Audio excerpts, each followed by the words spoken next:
लो जी दोस्तों, good morning. और रात को आपको बताया था कि हम कीरतपुर के पास कोई भरतपुर गांव है, वहाँ एक होटल था सुकून, और वाकई रात को रुक के हमें सुकून आ गया वहाँ पे। अच्छा होटल था कुल मिला के, और कमरे बहुत अच्छे थे, सर्विस बहुत बढ़िया लगी हमें, तो ठीक लगा। एटलीस्ट अगर पहाड़ों से नीचे उतरते हो तो यहाँ रुक सकते हो आप। और अब हम निकल लिए हैं अपने वापस घर के लिए। और ये कराना उसमें जो देखो वो कराना इसके वो हो गए चालू फोन सवेरे सवेरे नहीं हैं आपको वैसे बात चल रही है ना, तो फिर लड़ो क्यों हो, बात कर लो। मैंने एक बार बताऊं, मैं पहन रहा वाइट शर्ट है और ये दिखे कोई सी और कलर की क्या पंगाई थी। तेरी आंखों में कोट है। अच्छा यो है ये दिखे मतलब वाइट कलर की बैरियर दिखा हो रहा है। हाँ, आंखों में दवाई डाले फिर। और ये भी अपना फोन में बिजी हो गया, कल का कोटा पूरा कर रहा है आज। ठीक है, सारे अपना अपना कोटा पूरा कर चुके हैं जी फ़ोन का। और चलो, और मौसम देखो, जैसे ही हम निकले हैं सुबह 7 बजे बारिश शुरू हो गई और टाइम हुआ है 8 बजे और 8:02। और देखो बाहर का मौसम देखो आप।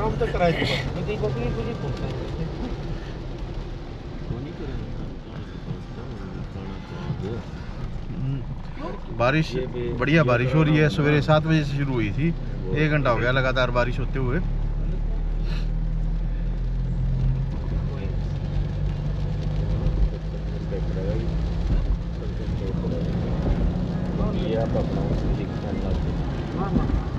लो जी दोस्तों, हमने ब्रेकफास्ट कर लिया है। सेठा दा ढाबा आता है और जीरकपुर से निकलने के बाद नियर अबाउट 7-8 किलोमीटर के बाद आता नहीं। और अब निकल रहे हैं घर की तरफ। धर्मपाल तो जैसे जैसे घर आ रहा है सुस्त होता जा रहा है। राजी और वैसे तो ना ये बोले है तो राजी, पर लेकिन तेरी शक्ल दिख रही है क्या तो सुस्त हो रहा है। मस्त हो रहा हैं? मस्त मस्त कैसे हो रहा है? घर जाऊं ना राजी हो रहा हूं। अच्छा, ये तेरी जमानत तो ये इसलिए हो रही है। मेरी जमानत होगी ना, ऐसे थे कैद हो रही है, बेल पे गया हूँ। छोटा है। अच्छा तारा कौन सी लाग रही थी भाई? कुछ नहीं, सिफारिश चल नहीं रहा, सब घनी सिफारिश लाई थी। अच्छा, सिफारिश इसने चालाकी बहुत कर ली बहुत। मतलब छेचर मेरे बहुत तो करे। सारे वकील सिफारिश सब फेल हो गए।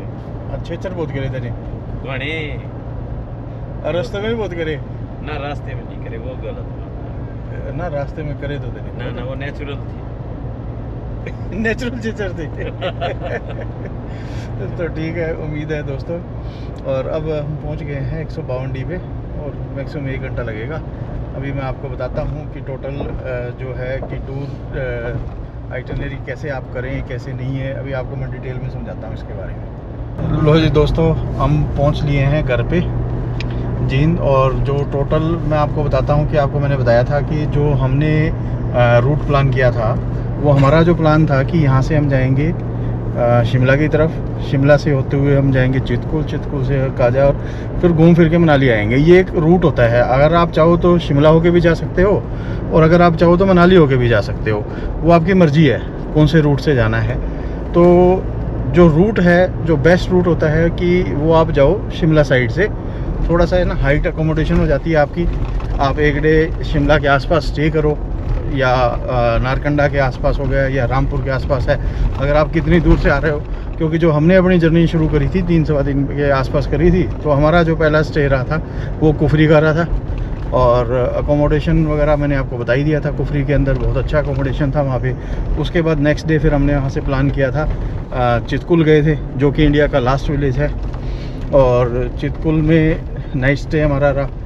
चितकुल से फिर आपको वापस आना पड़ेगा क्योंकि वो सांगला होके जाता है रास्ता। वो आपका जो रास्ता है, देखो जहाँ से मुड़े थे उस जगह क्या नाम था,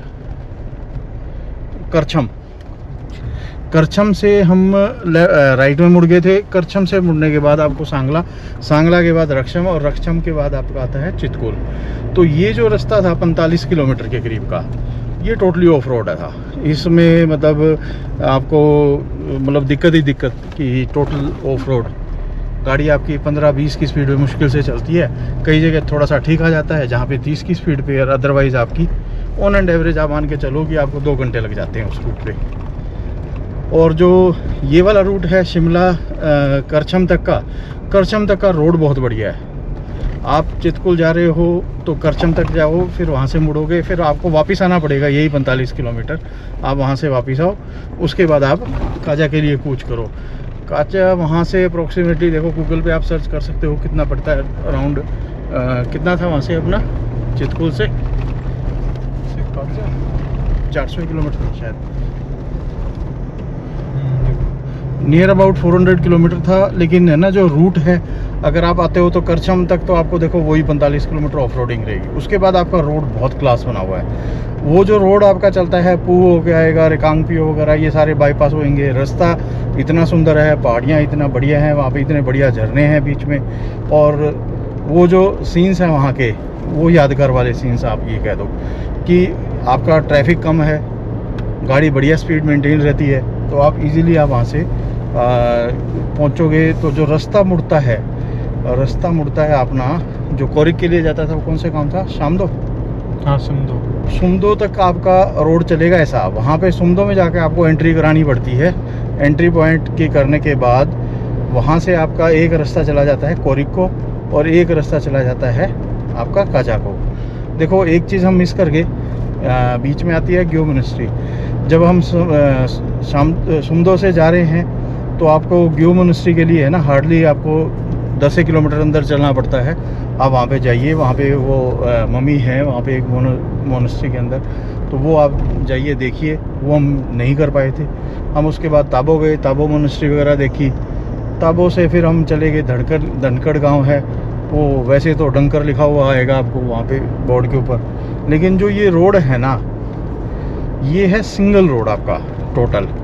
ये रोड सिंगल आपका पड़ता है सुमदो से है ना सिंगल रोड। हाँ। सुमदो से आपका काजा का है जो अप्रोक्सीमेटली 130 किलोमीटर का सफ़र होता है वो टोटल आपका ना, क्योंकि 50-55 तो आपका ताबो से ही है। तो वो आपका रूट रहेगा सिंगल, और रोड भी अच्छा नहीं है, मतलब बहुत अच्छा नहीं है, बट मैनेजेबल है, इतना भी गंदा नहीं है कि आपको दिक्कत आए। तो आप धनकड़ मोनेस्ट्री जाइए, धनकड़ मोनेस्ट्री से फिर आप आके रात को काजा स्टे करिए। काजा के अंदर स्टे ऑप्शंस आपको बहुत मिलेगी। आपको पहले बुकिंग करा के आओ तो और भी बेटर है, नहीं तो आप वहाँ जाके बुक कर सकते हो, ऐसी कोई दिक्कत नहीं है। मार्केट में ओल्ड काजा में मिल जाएगा, न्यू में मिल जाएगा, आउटर स्कर्ट्स में भी मिल जाएगा आपको। काजा में इटसेल्फ देखने लायक कोई ख़ास चीज़ें नहीं है। आप नाइट स्टे काजा करें, अगले दिन आप घूमने के लिए निकले, पूरा काजा को एक्सप्लोर करें, काजा की लोकल मार्केट को घूमें।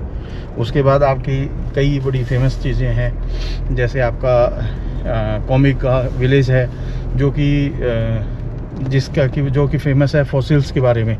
वहाँ पे आप जाइए, वहाँ पे एक मोनेस्ट्री है वो देखिए। कॉमिक गांव का जो है कल्चर है उसको एक्सप्लोर करिए। मतलब छोटा सा गांव है, 20-25 घर है मुश्किल से उसके अंदर।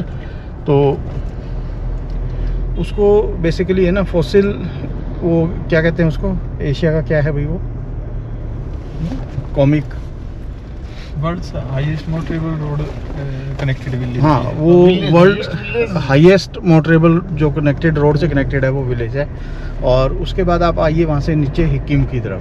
हिक्किम वहाँ से नियर अबाउट 4 किलोमीटर के करीब पड़ता है, और टोटल ऑफ रोड है, बहुत ही गंदा रोड है। अगर आप संडे के दिन आ रहे हो तो आप पोस्ट कार्ड आपको वहाँ पे बाहर मिल जाएंगे। वहाँ पे आप जाइए, जो इंडिया का वर्ल्ड हाईएस्ट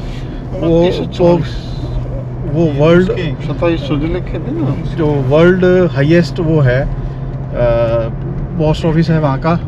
और उसके ऊपर वहाँ पे जाइए, अपना पोस्ट कार्ड आप भेजिए घर पे। तो उसके बाद आप निकल सकते हैं लोकल एक्सप्लोर। की मोनेस्ट्री है, की मोनेस्ट्री में जाओ। और जो लांगजा विलेज है, आप जब जाओ तो एक चीज़ ध्यान रखना, आप लांगजा, कॉमिक, फिर हिक्किम आइए। और हिक्किम के बाद है ना ऑफ रोड आता है, वो आपका 10 किलोमीटर का ऑफ रोड है, मैनेजेबल है वो काफ़ी। अगर आपकी ड्राइविंग स्किल्स बेटर नहीं है तो आप वापस इसी रूट से आए, नहीं तो इसी रूट से आप बेटर है ऑफ रोड आइए। फिर आप जाइए जो है की मोनेस्ट्री है। की मोनेस्ट्री बहुत ही अच्छी सबसे बड़ी मोनेस्ट्री है, जहाँ पे इनको मॉन्क्स को शिक्षा दी जाती है। आपने देखा वहाँ का मतलब अंदर मेडिटेशन का कमरा भी बना हुआ है, सब कुछ है वहाँ पे। उसके बाद आप वो एक्सप्लोर करने के बाद की मोनेस्ट्री के बाद आप जा सकते हो चीचम ब्रिज। चीचम ब्रिज जो है वो एशिया की सबसे हाईएस्ट वो ब्रिज है, जो कि कब बना था? 2001 में बना था। 2001 में बना था ना? हाँ जी। चीचम ब्रिज एक में तो वो 17 में लिख रखा है। हाँ 2017 में, सॉरी हाँ, ठीक। एक में वो नहीं था, 17 में बना था ये। और 2000 मतलब ये एक हाईएस्ट ब्रिज है। अब वहाँ का जाइए, वहाँ का अलग एक्सपीरियंस है, उसको एक्सप्लोर करिए। जो आसपास का जो सीन्स है वो बहुत ही बढ़िया है, खूबसूरत नज़ारे हैं वहाँ के, और जो लैंडस्केप है वहाँ पे। और ये है वो काफ़ी डेंजरस। आप जब जाओगे तो हवा इतनी तेज़ चलती है कि हद से ज़्यादा चीचम ब्रिज के ऊपर। उसके बाद देखो, अगर आप वापस आना चाहो तो आप नाइट स्टे आप काजा कर सकते हो। अगर आपका प्लान है आगे जाने का, सपोज करो आप काजा जाइए, काजा से फिर शिमला होके आप वापस आ सकते हो। अगर सपोज करो आपने ये रूटीन पूरा सर्कल पूरा करना है तो इसके लिए फिर आप वहाँ से निकल जाइए सीधा चीचम से लोसर की तरफ। लोसर होते हुए आप आइए चंद्रताल। आप अपनी बुकिंग करवाओ, पहले एडवांस बुकिंग करवाओ, ऑनलाइन बुकिंग हो जाती है टेंटों की। हमारे पास दिक्कत क्या थी कि टेंटों की बुकिंग नहीं थी, दूसरा 5 बजे के बाद वो जाने नहीं देते। जो लोसर काम आता है, लोसर में जो पुलिस पोस्ट आती है, उसके बाद वो निकलने ही नहीं देते कि वहाँ से कि भाई 5 बजे के बाद अलाउड नहीं है। अगर आपकी बुकिंग है तो अलाउड है, क्योंकि वो रोड जो है टोटल टूटा हुआ रोड है। लोसर तक तो फिर भी ठीक ठाक सा रोड है, मैनेज कर हो जाता है, लेकिन लोसर के बाद तो टोटल ही ऑफ रोड चालू हो जाता है, जो कि आपका चंद्रताल लेक तक जाएगा। नियर अबाउट वो आपका 40 किलोमीटर पड़ता है, और 19 किलोमीटर आपका कुंजुम पास है, जो लोसर गांव से कुंजुम पास जो है, कुंजुम पास के अंदर कोई बर्फ़ नहीं थी। कहने को तो बहुत बड़ा पास था, आज तक हमने जितने पास देखे हैं सबसे घटिया पास निकला कुंजुम पास उसके अंदर। तो कुंजुम पास से होते हुए आप आइए बातल। बातल से एक पहले है ना 3 किलोमीटर पहले एक एंट्री पॉइंट आता है, जहाँ से आपको राइट में रास्ता जाएगा चंद्रताल के लिए। चंद्रताल लेक आप जाइए, करीब 11 किलोमीटर का रास्ता है, बहुत ही गंदा रास्ता है। मतलब अगर आपको शौक है इस गंदे रास्ते पे चलने का तो आप उस रूट से ज़रूर जाना। चंद्रताल जाओगे तो आप टेंटिंग पहले है, आपने करवा रखा है बुकिंग, तो आप वहाँ पे रुक सकते हो। रुकने के बाद आप सुबह सुबह जाइए वहाँ पे चंद्रताल लेक पे। वहाँ पे सनराइज़ होता है, वो होता है देखने वाला। हम एक्चुअल में लेट थे, हमने सनराइज़ नहीं देखा था, लेकिन फिर भी बहुत ही खूबसूरत व्यू था। उसके जो चारों तरफ था वहाँ पे जो व्यू था, पहाड़ियाँ थी वो बहुत अच्छी थी। और चंद्रताल लेक का पानी जो इतना बिल्कुल क्लियर, आपने ड्रोन शॉट भी देखा होगा, इतना बढ़िया ड्रोन शॉट आ रहा था। और चारों तरफ जो पहाड़ियाँ हैं उसमें आपने वो देखा था कि टोटल स्नो क्राउड पीक्स थी आपकी। उसके बाद वहाँ पे आपको एक है ना नेचुरल एक घटना हुई थी, जो बादल आए हुए थे, सूरज के चारों तरफ एक रिंग बन रहा था, जैसे इंद्रधनुष टाइप में एक रिंग होता है, ये पूरा सर्कल बना हुआ था। वो आपने देखा, वो बहुत ही खूबसूरत बना हुआ था। उसके बाद जी हमने चंद्रताल से फिर हमने सफ़र किया जी मनाली का। मनाली का जब सफ़र किया हमने तो road of road, total of road. फिर आप आइए बातल। बातल में सिर्फ 2 या 3 ढाबे हैं। पहले चाचा चाची का ढाबा होता था, अब वहाँ सिर्फ एक की कई हैं, 3-4 ढाबे हैं उनके। और जो मतलब बातल में आप कुछ खा पी लीजिए, आगे है ना आपको बहुत लिमिटेड रिसोर्सेज मिलेंगे आपको। जो लिमिटेड रिसोर्सेज में क्या है कि आपको चाय पानी का, मैगी का कोई बंदोबस्त नहीं मिलेगा। 25 किलोमीटर तक बातल से लेके 25 किलोमीटर के बाद एक रेस्टोरेंट आता है जहाँ पे हमने रुकी थी और चाय पी थी, जहाँ आपको मैंने सुनो वो झरना दिखाया था, बहुत बढ़िया झरना था। और घोड़े जहाँ दौड़ रहे थे, और वो एक खाली मैदान था बस। वो 25 किलोमीटर पड़ता है बातल से। उसके बाद बातल से 25 किलोमीटर आगे और टोटल ऑफ रोड रहेगा। और ऑफ रोड भी है, बहुत गंदे वाला ऑफ रोड है, मतलब ये नहीं है कि मतलब बढ़िया ऑफ रोड हो, बहुत ही गंदा ऑफ रोड है। और अगर आपकी हिम्मत है ऐसे सफ़र पे, ऐसे खतरों के खिलाड़ी हो, आप खतरा मोल लेना चाहते हो ऑफ रोड का, क्यों भी संदीप, फिर तो आप जाएं उस रोड पे। लेकिन जो टाइमिंग है, ये जो 50 किलोमीटर है आपके 3 से 4 घंटे लग जाते हैं इसमें। हमें जो चंद्रताल से मनाली तक का जो सफ़र था, हमें कितना लगा था टाइम चंद्रताल से भाई? 10:30 बजे के करीब चले थे, शाम को 6 बजे पहुंचे थे। मतलब 7 से 8 घंटे के राउंड हमारे को लग गए थे, क्योंकि वो ऑफ रोड था, रुकते रुकाते आए थे हमने बीच में। मनाली आप स्टे कर सकते हो, लेकिन हम थोड़ा सा आगे आ गए थे स्टे करने के लिए। मनाली स्टे करके आप नेक्स्ट डे आप अपना वापसी जहाँ भी आपका है आप वो प्लान कर सकते हो। अब जो मेन मैं बताता हूँ इस टूर पे, जो हमारे टोटल आपका कितना एक्सपेंसेस हो सकता है। देखो जी, हमारी गाड़ी जो टोटल है वो चली है 1550 किलोमीटर के आसपास, और मेरी गाड़ी ने जो एवरेज दी है वो नियर अबाउट 9 किलोमीटर पर लीटर के हिसाब से है। जो हमारा जो तेल का खर्चा आया है 15,500 रुपये, तो हमारा टोटल ऑयल एक्सपेंसेस हो गया, जो हमारा तेल का खर्चा था। अगर आपकी गाड़ी एवरेज ज़्यादा देती है तो वो आपके ऊपर डिपेंड करता है, उतना ही कम हो जाएगा। अगर आपकी कम देती है तो उतना ही आपका बढ़ जाएगा। वो आपको देखना है कि आपके पास कौन सी गाड़ी है और उसकी एवरेज क्या है। जो हमारे वाली गाड़ी की एवरेज कम थी, तो उसका जो टोटल खर्चा ऑयल का ये आया। और जो हम अकोमोडेशन का है, रहने का है, रहने का जो हमने जो कमरे लिए आपको दिखाए थे हमने, सिर्फ एक लास्ट में जहाँ रुके थे पंजाब में वो नहीं दिखा पाया थे हम आपको। बाकी जितने भी आपको टूर दिया था हमने, सभी रूम अच्छे थे, अकोमोडेशन सारी जगह बेस्ट थी। और जो अकोमोडेशन का जो हमारा खर्चा आया था वो टोटल आया था 22,000 के करीब आया हमारा। तो अकोमोडेशन आप अपनी चॉइस के हिसाब से ले सकते हो, आप इससे सुपीरियर भी ले सकते हो, इससे कम भी ले सकते हो। ऑन एंड एवरेज हम 4 लोग थे, और 4 लोगों का जो अकोमोडेशन का जो हमारा खर्चा आया है 22,000 के पर डे के हिसाब, मतलब टोटल जो हमारे टूर का जो खर्चा आया है। इसके अलावा जो अदर एक्सपेंसेस थे, जिसमें हमारा फूड हो गया, साथ में कोई एंट्री पॉइंट है, टोल है, इवन है, जो भी है सारी चीज़ें सब मिला के टोटल जो है 11,000 का खर्चा हमारा वो आया था सारा। तो जो टोटल आप लगाओ, और टोटल हमारा 48,000 के करीब हमारा खर्चा आया। 4 लोग थे, गाड़ी भी बड़ी थी, अकोमोडेशन भी हमारी बढ़िया थी, और सारा मिला के तेल, accommodation and food and others expenses जो पड़ता है आपका पर हेड, जो आप कैलकुलेट कर सकते हो। 4 लोग थे, आप अपने हिसाब से कैलकुलेट कर लिए। आप जो कम या ज़्यादा जो कर सकते हो, तेल में कोई कम ज़्यादा नहीं हो सकता, क्योंकि किलोमीटर आपके फिक्स हैं।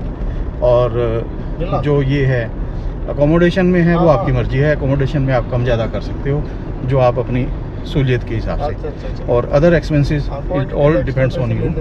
तो ये था हमारा एक टूर, छोटा सा टूर था, जो हमने 2 साल से हम प्लान कर रहे थे, करते अब जाके ये प्लान हुआ हमारा कि इस बार हमने उसको काजा इम्पॉसिबल को पॉसिबल किया है। तो आप लोग अपना टूर कभी भी प्लान करें, जब भी प्लान करें, तो आपको मैंने बता दिया एक्सपेंसेस कितने हैं, क्या है, उसी हिसाब से आप प्लान कर सकते हैं। अगर आप बस में आएँ तो आप बस में भी जा सकते हैं, क्योंकि कुल्लू से एक बस चलती है काजा के लिए, वो आपका सारा ऑफ रोड होकर रास्ते से जाती है। तो उसका टाइमिंग मुझे नहीं पता है कि वो रास्ते में हमें मिली थी, तो मोस्ट प्रोबेबली वो सुबह करीब निकलती है 8 बजे के आसपास। तो हो सकता है 6 बजे कुल्लू से निकलती है, तो आप उसको कुल्लू से भी ले सकते हो, मनाली से भी ले सकते हो। और अगर आप रिकांगपियो से भी काजा बहुत बसें चलती हैं, और शिमला से बहुत बसें चलती हैं काजा के लिए, तो वो आप डिपेंड करता है कि आप कैसे जाना चाहते हो, वो आपकी मर्जी है। कोई ट्रेन का कोई साधन नहीं है, बाय एयर कोई एयरपोर्ट जो है वो कुल्लू के अंदर पड़ता है, भुंतर के अंदर। उसके अलावा जो एयरपोर्ट है चंडीगढ़ में, शिमला में सॉरी। तो इसके अलावा कोई नज़दीक एयरपोर्ट नहीं है। ट्रेन का कोई साधन नहीं है जी, ट्रेन बिल्कुल नहीं है साधन, आपको बाय रोड जाना पड़ेगा। और तो कोई और बस देखो, एक बहुत ही एपिक जर्नी है और बहुत ही मेमोरेबल जर्नी है। तो आप लोग अपना प्लान कीजिए टूर उसी हिसाब से और एंजॉय करिए। आप हमारे ब्लॉग्स को भी लाइक करना, कमेंट्स करना, शेयर करना, और आप अपना टूर भी प्लान करो इसी हिसाब से। तब तक बने रहिए हमारे चैनल के साथ। पहुंच जाएगी। Good bye.